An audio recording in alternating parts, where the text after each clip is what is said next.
fitness family, Brent Casmer here with BKPT. This is Brent Casmer Personal Training. And today I'm going to be teaching you guys about chest exercises for mass. So these are exercises you need to do in your chest workout day. So I did a video on this, like an actual whole workout, right? So now I'm going to take this into little different categories. So we're going to do day one. This is going to be building your upper chest. So how I want to strategically come after this to give you guys the best results. So I want to challenge you to a 14-day challenge. And if you have a lagging body part, like, I mean, obviously you're on the chest video, so I'm assuming it's your chest, and you're wanting to build up your pecs, we're going to go ahead and take what area. So if it's your upper chest, lower chest, you know, just your whole chest as a whole, I want to build you a quick little program to get the best built chest in 14 days. So stay with me here, all right? So I'm not only going to explain the exercises, we're going to go through how to do it, and then also how to put this into your program. If you haven't subscribed, subscribe. Mash that notification bell, that way you're notified as all the newest content is coming out. And definitely show me some loves, give me some likes, and comment below. I'm in, man. I'm going to do this 14-day challenge, all right? So what we're going to do is if your upper pecs are lagging and you really want to build them up, how we're going to devise your program is for 14 days, we're going to take a couple exercises and we're going to go ahead and do them every day so that way you can conquer that area and you're going to look significantly different in 14 days. Does that mean you need to not rest and just keep going for 365 days? No, it doesn't mean that at all. But we're going to do little stints to kind of help build different areas of your body. So people talk about all the time like, oh, well, this is body part specific training and you can't do that. You can't target a certain area. Why? You know, I'm not saying that it should be your whole workout and you just target that one spot, but you need to implement it multiple times throughout the week so that way, you know, with your regular workout, so that way you're not missing your other parts of your body, so then you have, you know, 600 other lagging parts. But we definitely want to say, hey, you know what, we're going to take a second every single day, and we're going to go ahead and knock out this, so that way we can really focus on our chest for this little series. So welcome, all right? So day one, we're going to go ahead and knock out upper chest. So big compound movements for building the chest would be the incline bench, and incline dumbbell and barbell bench. You know, paired items that would go along with that would be the chest flies or upper chest squeezes or uppercut, you know, upper chest squeezes or upper pec shrugs. So those are all things that you can pair together to hit that upper chest so that way, you know, you're working on building it. So I'll show you how that kind of looks. I'm going to give you a couple different scenarios so that way, you know, you can have an idea going into this program how to better attack it, all right? So how you really want to get it started is you want to do one of several things. So there's several different ways to do an upper chest fly. So this is not meant to be a heavy exercise. This is just to teach your body, have your mind going to what body part you're trying to actually hit. So you want to draw it away from, you know, your strong point. So if like your lower chest is super strong and it's like super built, a lot of times it's because you can't get away from it. You know, you're trying to bench and everything's drawn to that area. That's what pushes the most. So then your, you know, upper chest will always lag or vice versa. So that way we got to really try to say, hey, you know what? Tell your nervous system, this is what we're getting ready to hit. So I want you to know so that way you can push the most from that area. All right, make sense? Thumbs up? Yeah? All right, cool. So a couple ways to do it. One, you can just do it a standing, and these are things you want to do in front of the mirror or at least use your hand so that way you can at least feel, okay, it's engaged. So you want to do a couple, you know, repetitions, couple meaning like 6, 8, 10. Just try to get it kind of moving, all right? Get it moving. Get it going. You know, doing both hands. So this is a standing dumbbell upper chest fly. All right, I'm going to give you a couple examples because what we're going to do is we're going to pair 2 exercises. We're going to do 5 sets, and then boom, right into your regular workout, whatever it is for the day. So this is just to help develop that area. So you're going to do this for 14 days. But we're going to do upper chest. If upper chest is lagging, we're going to do upper chest, then middle, then upper, then lower, then upper, then middle. You get it? Good. All right, so you would do this, like if it's the lower, then it'd be lower, middle, lower, upper, lower, middle, lower, upper for 14 days, 5 sets every single day before your workout. So that would be your dumbbell standing. You know, it just depends on what you have with you. And you would do this in between every set with your compound movement, whether it be your barbell bench or your dumbbell bench, okay? So your goal is to just get the squeeze going. All right, I want to show you too, if you're going to do dumbbells for a fly, you're going to lay down. You can do dumbbell flies, same thing. You want to just make sure you're trying to engage that upper chest. So really get a good stretch. It's good controlled. Like I told you, this is not a max out set. I hate seeing people maxing out on chest flies. It's not smart. Everybody has different weights they're going to use. So some people are stronger than others, so them using 80 pounds for an incline fly might suffice. You know, so just don't think like, oh, they're meathead, they're going super heavy, but they might bench like 400 pounds.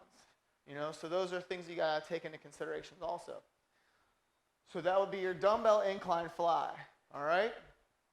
So if you did a cable, you can do a cable single arm. I'm just showing you cables, bands, dumbbells, so that way you're like, oh, well, I don't have that equipment. I can't do it. You can do it. It doesn't have to be one specific thing. You're just trying to get the circulation there. So incline cable fly, you see it. It's hooked in down low, and you're coming up. So this is how your upper pec attaches. So it's to your, collarbone, and it attaches down here. So you just got to find that angle and really kind of get the blood circulating there, okay? So, make sure you do both arms, getting the blood circulating. You can do it with both hands.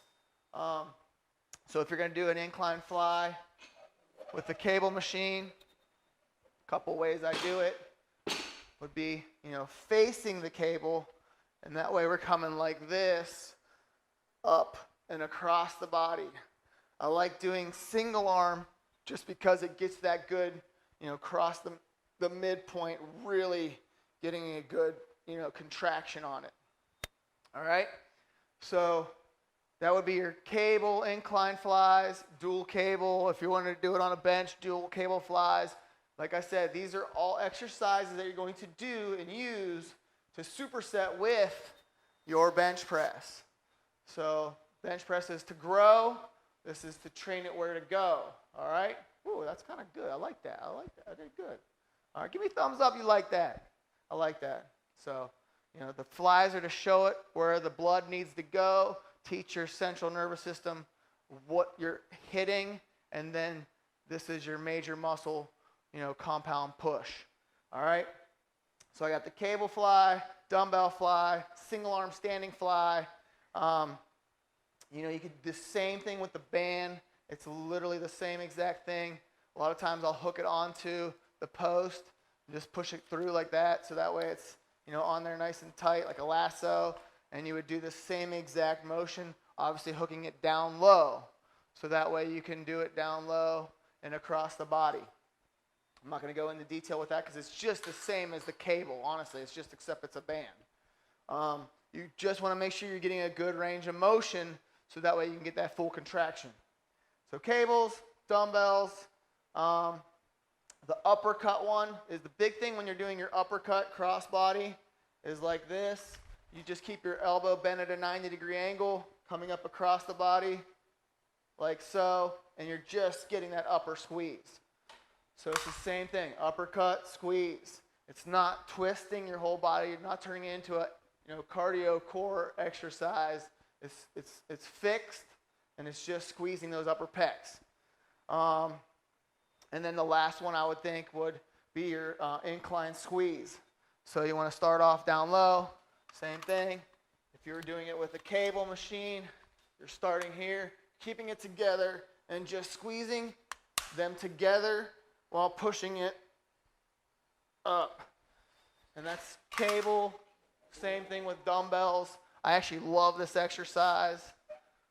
But the key factor is you're literally pushing the cables or dumbbells together when pushing them up.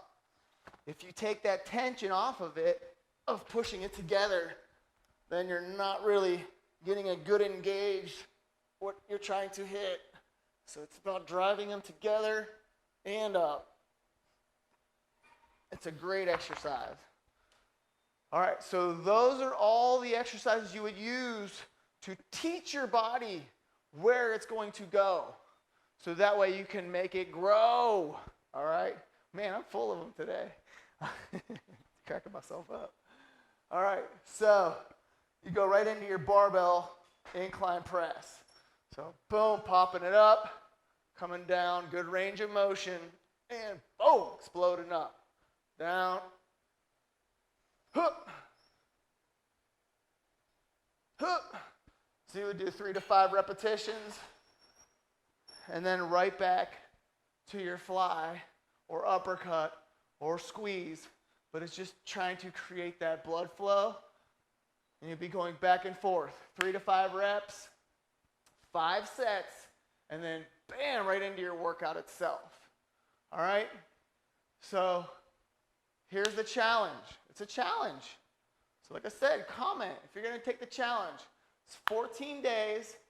It's 5 sets. So you would start off, if you're going to focus on the upper part of your pecs, it's going to be any of those isolated joint movements, which is your flies, uppercut, blood flow, to a compound joint movement, which is your incline press or incline barbell bench. And remember, each time we do this, we're going to change those angles so that way you're not getting used to one specific angle and hitting the different areas of your upper chest. All right, I'm hoping that all of that makes sense. I'm really looking forward to hearing about your results. Definitely, comment below how this is helping you and that you're in. And don't forget, subscribe. Mash that notification bell so you're notified when the new content comes out. And I look forward to seeing you guys through this challenge, 14-day challenge. So comment as you're doing it. Day 1, upper body, upper chest. Day 2, regular bench. Day 3 would be 1, upper chest. Day 4 would be your lower chest. Day 5 would be your upper chest. Just to kind of give you an idea how that goes. If you got more questions, go ahead, hit me up. Go to my website, BrentKasmer.com. Shoot me a little message in the work with me, and that way I can go ahead and give you some good feedback. That way you got exactly what I'm talking about. So, all right, I'll see you in the next episode.